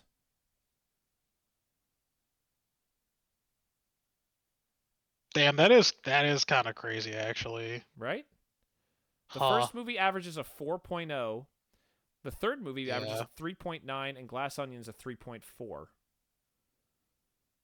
And the fact that Glass Onion is consistently sitting 3 to 4, and this is like 4 to 5, and the first movie's like 4 to 5, but a little more 5, that's crazy to me. So fucking stupid. People are You know what? I had the same kind of thing with actually Freeman and I had the same take when we saw One Battle this year. Oh yeah. One battle after another. Dude, this thing is pulling like a Metacritic score in like the high 90s. I don't know what movie they watched because clearly we saw a different one. One Battle? Yeah. One battle after another. The Leonardo DiCaprio. Oh yeah, the one that's getting all the Oscars. Yeah. We don't understand. In fact, that is probably next to Eddington. That is my least favorite movie of the year. Jeez. Of movies that came out this year. Eddington, I just straight up DNF'd. Cheese and rice. Yeah. You watched Memoirs of a Geisha? Memoirs of a Geisha. So this one, I think it was leaving Netflix, so we picked it. It's one of those movies I always wanted to watch, never actually wanted to sit down to watch. It's like 2.5 hours long. All in all, very good movie, especially given that it's now like almost 20 years, I think over 20 years old. Looks great. I had to go online to look up what the controversy was because Alexa was like, "Oh yeah, this movie was super controversial because of like the age gap between the characters." And I look online, and the age gap was not even mentioned in the controversy of this movie. It has more to do with the fact that it was a predominantly Chinese cast portraying Japanese characters, and that was the big issue. That and the fact that the author's white, trying to write a historical drama about the geisha era, or I guess like the pre-World War II era of geishas. Long story short, I really enjoyed this movie. It was really cool. I am a weeb, so maybe it appealed to that sensibilities, but just having this like Japan pre-World War II setting, and then even more so just watching the rapid modernization of Japan post-World War II and how whole careers were just displaced and how it was strange finding a place in the world after that. All in all, I really like this movie. I would happily rewatch it. And it sounds like Liz wants to see it, so I'm going to end up rewatching it in the not so distant future. There you go. Memoirs of the Gay. Memoirs of a Geisha, which I keep acting calling Tales of a Geisha, and that's not the name of this movie. I do remember when this movie came out. Yeah, I remember it was everywhere. Yeah, it did not appeal to me. Yeah, I was too young in 2004. Man, I don't know. I'm not saying it again. What? Freeman, I'll say, fucking, that was 20 years ago. I know it's getting painful, but fucking brains out. I hate it. It's been painful. Anyway, speaking of movies that are older than 20 years, I also watched Better Off Dead, which is one of Liz's favorites. This one was recommended because it's an 80s comedy about the plot is this guy's skiing. And as I watch this movie, it's occurring to me that the South Park episode where they're in Aspen is a straight up 1-to-1 parody of this movie, and I already know how the plot's going to go down because South Park spoiled it for me like 15 years ago. That's funny. But all in all, this is a funny movie. I enjoyed it. It's weird seeing what's his name, John Cusack, so young. It's weird seeing a lot of actors that I just know as older, just in their very early roles. Also, the main love interest, the French girl, I immediately recognized her as one of the princesses from Bill and Ted because of how many times I've seen that movie. But all in all, very much like this one. We'd probably watch it again, given the chance. But I realized there's this whole genre of really shitty ski movies that came out in the 80s and I think I should probably run a loop around those movies before I circle back to this one again. But yeah, that was it for my movie experience. Woo. Nice. All right, Tim, you're the one who watched the next one, right? Star Wars Visions. So we recently resubbed to Disney Plus so that Henry could watch the classicos. And I was like, oh, I can finally watch Star Wars Visions Season 3. Ugh. You sounded promising when you first started it. It sure did. Because the first one was the best one. So this one is... This one is called... I would call Visions 3 some sequels and some lamos. I started doing my tier list thing, where I was tracking all of the episodes, and I started off the start of tier 2 with the first episode, which is the Duel 2, which is the sequel to the first black and white Ronin Sith guy one from the first Visions, the very first one we all saw. That one was pretty cool. There was cool sword fighting. There was cool stuff going on. I like that one. That is definitively the best one. Then I kept going, this one's fine. This one's bad. This one's fine. This one's bad. This one's fine. This one's bad. Damn. I didn't love this. I'm not gonna lie.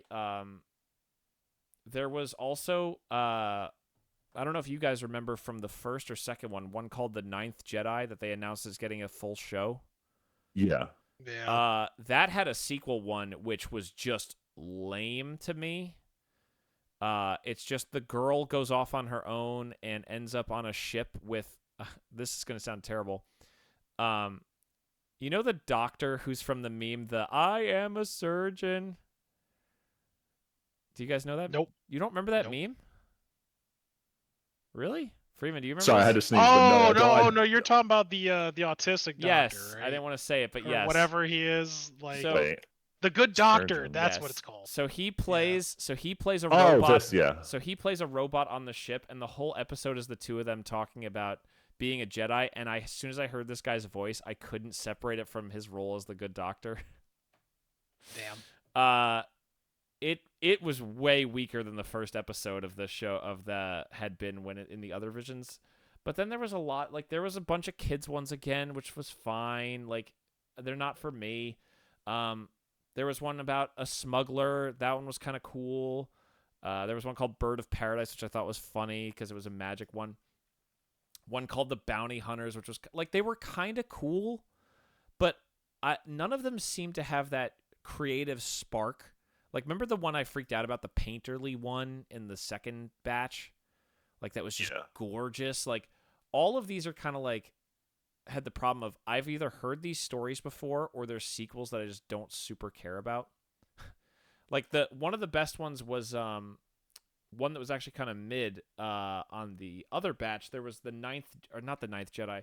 There was a Jedi, I can't remember the name of the episode, but it's a woman who has a yellow lightsaber that kind of is like a sword blade. She got a sequel one, which looked pretty and was pretty okay. But there was, I will say, so honestly, this is the weakest batch, like bar none. A lot of these stories didn't feel that unique. They didn't do a ton visually, so it just kind of didn't do much for me. Star Wars stories are just starting to blur together in my mind, which is sad. And I think I'm also just losing interest in anthology series. Maybe. But the last episode of this is legitimately one of the trippiest things I've ever seen in my life. As far as I can tell, it's a fever dream of a stormtrooper fighting another stormtrooper. But legitimately, there's no dialogue. It like you think of like the psychedelic videos like from the 80s. Like legitimately, I can't stress enough, it felt like this was drugs. Star Wars drugs. Nice. It was fucking weird. I don't think I'd ever want I don't love it, but it was weird, and I'm kind of here for the fact that it exists. So, all in all, kind of disappointed in Star Wars Visions 3. Yeah, that's pretty much it. And the only other thing I finished was My Hero, but we talked about that. And there's a whole bunch of very good anime that are almost done, but I can't talk about them because they're not done yet. So, yeah, I felt bad not being able to include like Gachiakuta in this year's top, even though I'm barely at the beginning of it. I can already tell this is a quality show. Freeman, I will tell you with absolute certainty on episode 23 of Gachiakuta, it would not make my top of the year right now. But I think that could be a Tim problem, not a show problem. Gotcha. All right. We're running out of time, so let's go fast. So, I finished watching Department Q on Netflix. This is a Scottish, like police mystery series. Certainly interesting. They set themselves up for a season 2 by building up their cast of detectives this season. The mystery overall was pretty good. I caught on to who the villain was like an episode earlier than you're supposed to, so it kind of ruined the twist. But all in all, decent. It was fun seeing some actors I'd seen in other series. I think like I forget her name is, Robin Aaron's mom in Game of Thrones. The actress, I forget what her name is. Lysa Aaron. Her actress played like the police chief. She was great. The actress who played Moaning Myrtle in the Harry Potter franchise made an appearance, and I was like, wait, is this what I think it is? All in all, good to watch. The only problem is you have to watch with subtitles because half the actors have very, very thick Scottish accents that make it a little tricky to understand what they're saying. But all in all, good show. I'm gonna watch season 2. It depends on like how much better season 2 gets. If it's just more of the same, I might fall off of it. But all in all, decent. Short watch, only like 10 episodes. And then as we talked about earlier, with Department Q ending, I replaced it with Alien Earth in my rotation. So I'm like 2 episodes in on that. All in all, I am not the biggest Alien franchise fan. I've only seen Alien and Aliens, and then Prometheus. I haven't seen Alien 3. I haven't seen any of the like newer stuff since Prometheus. But I feel like this is one of those things where if you've seen Alien 1, you know enough to just kind of speculate on the rest. And all in all, it's pretty good so far. So I'm excited to watch more of it. But over in Bookland, main event here. So the book club decided they wanted to read something Christmas themed for the Christmas season. Jesus fucking Christ. And then we were given a choice between 3 books, all of equally trash value. And I was like, oh, and I had the mistake of saying, oh, let's pick the one with the spice in it. And I shouldn't have, because all this book is, and for the record, I know Tyler doesn't want me advertising it, but the book is a quart of sugar and spice. This book has 0 plot to it. Nothing matters. The characters are all nothing burgers, just an excuse to string, like, will they, won't they, sex scene after sex scene with a little bit of consensual, non-consensual playing halfway through for like the longest chapter. It's like, if you are in the market for straight up just I want written pornography with no real plot line, go for it. Take this book. It's barely Christmas themed. There's barely a plot. There's barely any characters, but the spice is there. If anything, the spice must flow. The spice. I'm not looking forward to talking about this book at book club because this is legitimately just gonna be talking about sex scenes. Like with no other discussion, because that's all the substance there was to this book. Smut. And from what I've heard, a member of the book club has been pushing for more and more stuff like this. So I've got to put my foot down and say I want more actual plot. But then in terms of actual plot, the second book we're reading for book club, The Housemaid, I'm like closing in on the 1/3 mark for this, and I think just because it's getting a movie adaptation that lends some credibility to it, Liz started reading it. She's like 80% of the way through it. Wow. So it's interesting. I know Alexa loved this book. I think, correct me if I'm wrong, Tim, Val read it in one sitting. I think so. She read it in one sitting. She's done with it. She loved it. So it's been getting high praise from everyone I know. The only thing, and I will spoil this very minor detail, is from the opening chapter, the main character tells you that she's having trouble getting a job because she's been in prison for the last 10 years. And she doesn't tell you what she was in prison for. And Liz and I were joking about like how long I'm going to drag out this reveal. And she's like, I'm practically at the end of the book and they still have yet to reveal why she was in jail. And I was like, well, all right, fine. Well, they're leaving out this huge detail. Hopefully it just ends up not mattering to the plot. But either way, book's good. My only gripe with it is I'm reading the audiobook and they cement right from the beginning that the housemaid is talking to her manager, and her manager is like, oh, we both grew up in Brooklyn. We're practically the same. And then she tries to really drill home like, no, I'm from the shitty part of Brooklyn. this woman is not. And to cement that further, they speak in very different accents, with the main character and narrator speaking with a very thick Brooklyn accent. And it gets kind of distracting when she talks about the pizza box was on the table, and it's like, it's very heavy. And I love these audiobooks, I love these details, but good lord, I'm starting to talk in a Brooklyn accent from how much I'm listening to this thing. Jesus Christ. Anyway, that's it for the book reading stuff. Let's talk about some games, Tyler. Let's see, what did I? A quart of smut and trash. I just realized that was what you put down. Oh, the show, put a quart of smut and trash in here. Yeah, I actually finished 3 different games, not counting Uncharted. Did I talk about Uncharted last time? I think you talked did, to me. because I remember this yeah, coming up. Oh, I did. Yeah. Because that got me out of my rut. I played Death Stranding 2. And I went from playing it at like a normal slowed down pace because I was really enjoying it to breakneck speed because my friend wanted me to join him at this Death Stranding concert at NJ Pack. So I did that. Oh, nice. Was it like they had like scenes of the game playing while they played over it, kind of thing, or? Yeah, it was one of those things. Yeah. Okay. Yeah, which I mean, I could go into that like after just my few words, but I did. I think I even mentioned it before. Actually, I probably don't even need to say much of it. I think this game was just great. I loved it.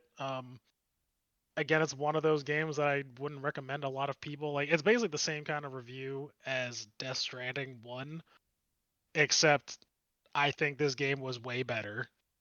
They really upped it. I really liked it. Yes, it's still confusing, in case you're wondering, but I like it. Oh, I think you asked me about the guitar thing, Freeman. Yeah, because that was from like the first reveal trailer, was that electric guitar bit. You know what's some crazy shit? That's like the last like fifth of the game. Are you for real? It's at the end of the game? Yeah, they spoiled the shit out of that, which I'm glad because you told me about it. I'm like, I don't know what the fuck he's talking about because I didn't watch it at all, and I was like, oh my god, this is like the end of the game. So yeah, Troy Baker's character. That's Troy Baker's character. Yeah. Has a guitar, by the way. And yes, it is a guitar. And yes, you do get one. And yes, you have a guitar battle with Troy Baker. Oh my god.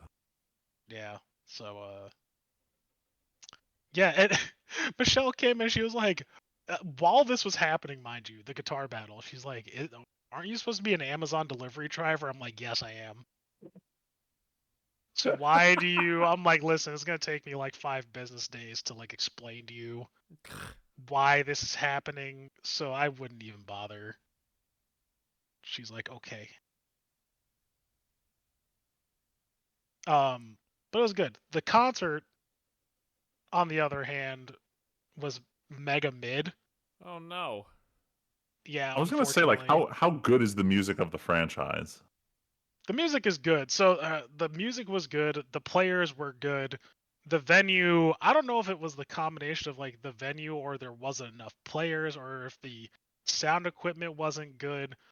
But this is my speculation. Part of it is we were up top very high at NJP. We were like on the 3rd floor. Yeah. But the other part is I mean, just like any other band, like big band, you have brass in the back. Makes sense. But like where the screen was, it came down like in the middle of the band, and from where we were sitting, it was cutting off what I think the sound of the brass. Oh, really? So like everything just felt super muted. So I don't know if that was because of like I said, the sound equipment, or if the projector was actually cutting off some of the brass sounds. But it was lacking so much punch to an otherwise like really good soundtrack. Ouch. Yeah, so the whole concert was kind of like very dampened by that. Like I said, they played really well. The playing, like the scenes that they chose were like a good combo, but I don't know. If they ever want to do something like that there again, they need to change it. It wasn't good. Jeez, that sucks. Yeah, it sucks, but hey, them's the breaks. Shit happens. I finished Dispatch last night. That was really good. How long did it take to beat? Not long. My Steam says 15 hours, but I left it on like a few times idle while I fucked off and did something or whatever. Honestly, it's probably like a 5 hour playthrough. Gotcha. So I Like was watching the episodic release, and it's like this suddenly reminded me of Life is Strange. And I'm like, do I want to try an episodic game? It's not like any other episodic game you've played. Like there's an actual game inside here. Dang. Do you remember me playing This Is the Police at all? Wait, It's very vague. I played it a while ago, but it's literally like in the name. Like inside of Dispatch, there is like a dispatching gameplay mechanic where you dispatch Gotcha. All the videos heroes. I've seen made it look like it was just a story centric game. Yeah, it mostly is, but like there is a pretty like the dispatching game is actually really fun. It's cool. I really enjoy this. If you like, honestly, if you guys like My Hero, just give this a shot. Like it is of that realm. Or if you like Invincible, apparently this was originally slated for a show, but it wasn't picked up by anybody. And then Critical Role worked with some old Telltale developers that got let go, and this is how this kind of came to be. There's a lot of It's got high an talent on all-star this. acting cast on this. Yeah, everybody is from something. Like Moist Critical, winner of Influencer of the Year. Content Creator of the Year, or whatever. Content Creator of the Year. Moist Critical is in this game. Yeah, Aaron Paul's in this. Jeffrey Wright, Matt Mercer is in it. Like everybody's in this fucking thing. Yeah, it's pretty cool. I think there's some weird things that don't make sense to me that I poked holes in. I think as a like Telltale games kind of have this problem too, which is really weird.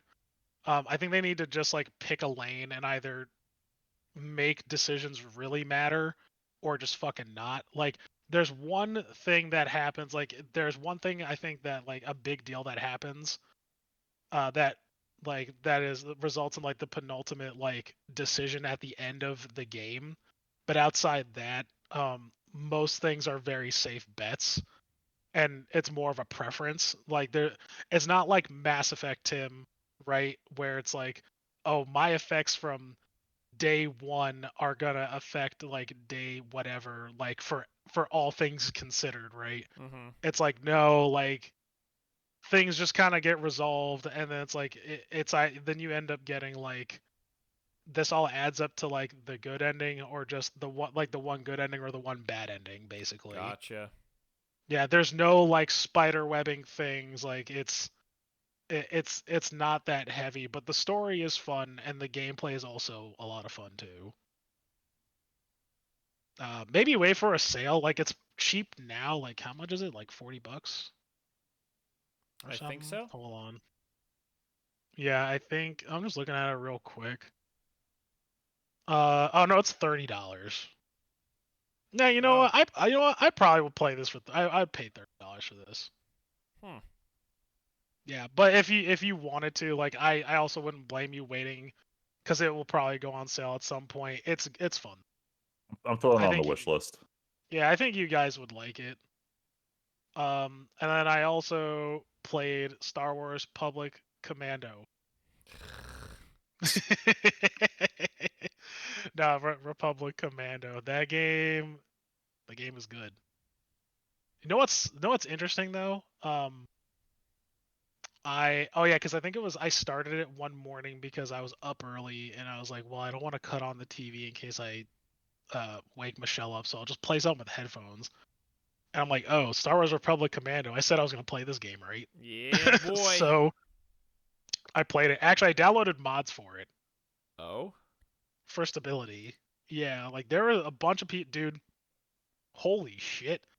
Like the feedback. Like there are some people who made a quote remaster patch for this, and holy hell, it's so good. Oh, I didn't even know that. The feedback is insane. Like I think after the last time you watched me play, I went and flipped through some like just to see if there's any quality of life patches to it because I thought it felt a little weird. My friend who was watching, he's like, "Yeah, the feedback looks a little weird." I'm like, you know what? I bet there's some like stuff that like helps this, right? So I even got an ultra wide pat or an ultra wide mod for this too. So I could download an ultra wide with upscaled visuals and um some other quality of life features. And yeah, I think you should I should send it to you. I'll send it to you. Yeah. I think it improved just how the game felt by a lot. I'm always down to replay Republic Commando. Yeah, but aside from that, it was a good game. I really liked it. I think it's crazy. It has inspired me to want to watch The Bad Batch now, Huh. which I'm like, I was like, they had to have made The Bad Batch because people like Republic Commando, right? Maybe, possibly. I know people just like the clones in general. Tyler, wouldn't it have been so nice to have a there was a time many, many years ago where there was actually a group on ModDB working to make a working co-op version of this game. That would have been fantastic. How incredible. Oh my god. See? That would have been great. Oh, there is also a mod. I did not download it, but there's a mod to remember how you were saying, oh, it sucks that like you're like you can't do finishers or anything like that. Yeah. There is a mod that lets you do finishers. That's cool. Yeah. Which mission was your favorite? Out of all of them, I think the first campaign might have been my favorite one. Interesting, Geonosis. Okay. Yeah, I like Geonosis a lot. Like I don't know. I think it was the vibes. Like That's it was fair. like I felt like an infiltrator. Sure. I get that. I think I like the second one the most because it starts out with such a it's a spooky, lonely start. Then you fight the Trandos, and then it's like defend our ship, and you're running around and you're turning on turbo lasers, just blind fire at a ship, and you do all those things in all those hangars where you gotta set up the guys on the turrets and everything while you're trying to blow shit up. Like, it's awesome. It's pretty cool. I always remember the end of that. Kashyyyk, would you say Kashyyyk is the worst? Kashyyyk is the worst, but I don't hate it. No. Hate's a strong word. I think it's just rough. It's rough. I honestly, you know what's weird? I think there's like 2 rooms where I was like, how the fuck am I supposed to do this? I think it was it was the like make sure like defuse the bombs so the cargo doesn't blow up, and then you have the Wookiee that's like in the turret shooting stuff. I was like, this is fucking impossible. Like I go out, everybody gets auto deleted by these fucking like laser shooty flyy guys. Yeah. And I think I ended up cheesing it. Actually, yeah, no, I did cheese it. So what happened was I defused the bombs. I had to defuse the bombs, and I learned the Wookiee guy in the turret wouldn't die. So I just ran back and let him behind the door and just let him kill those flying guys until I heard the comms like, okay, that's it. I'm like, oh, thank God. And then I just rezzed everybody. Yeah, for those of you at home, you guys are probably like you longtime listeners of this channel or whatever, so you probably know. But for those of you who don't know, just picture it's just Star Wars Rainbow Six. It is, and it would have been so. God, I just dream of remaking this game with like the Siege engine with co-op mission, with making this whole all again with co-op. God, it'd be so. The possibilities are so incredible. Oh my God, it's right there. Listen, we could quit our jobs and do it through Ready or Not. And just devote all our time Ready or to Not's making... too serious. I don't think that would be fun. I think if it's Star Wars, it has to have that element of being faster paced and fun. I guess. I mean, I feel like Rainbow Six Siege is too fast, maybe? I mean, I think of the way you're blowing through missions in this game. True. I don't know. Regardless, we can quit our jobs. Make our significant others pay for everything. I mean, maybe you can do that. I don't know if I could do that. I can't. I could propose that. I could propose that. Tyler's sugar mama situation. She'd be looking for a new husband real quick.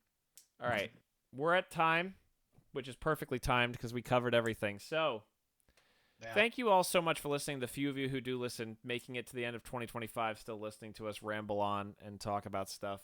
2025 was a pretty good year overall. Plenty of ups and downs. I hope I know the world can be a rough place right now, but genuinely, it's been great to get through 2025, and a lot of this stuff in the podcast has still been a very fun time. So I look forward to next time. We're not going to do any show next week or the week after. We'll be back probably 2 weeks into January because I have a work trip, but we'll be back with our preview of 2026 episode, as well as summing up this anime season that will have ended by then, before the beginning of the craziest anime season in a long time. But we'll cover that next time. Yeah. But either way, thank you all so much for listening. My name is Timpedia. I'm Friedman. Tyler. And we'll catch you guys in 2026. Thanks for listening.